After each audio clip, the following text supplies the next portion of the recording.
Сегодня Миграционная служба Министерства внутренних дел вручает первые паспорта граждан Донецкой Народной Республики.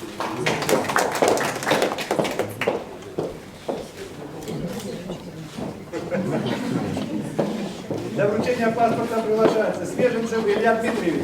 Мы состоялись, да, и с гордостью сказать, что мы граждане Донецкой Народной Республики. Можете ли вы выехать куда-нибудь с этими паспортами за пределы республики? Да. Куда?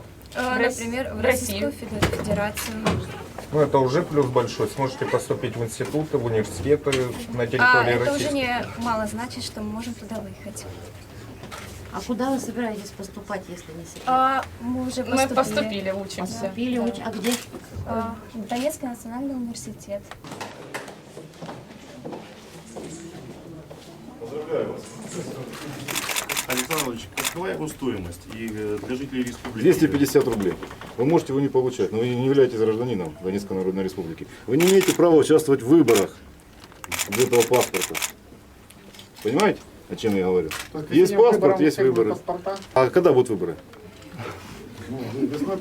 Весной? Ну, я думаю, что мы ее перенесем. Паспорт Южная есть. Осетия признает, Россия признает. Какие еще нужны страны? А все остальные признают. Ну, заставим признать.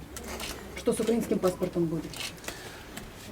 Вам честно сказать, свой расстреляю.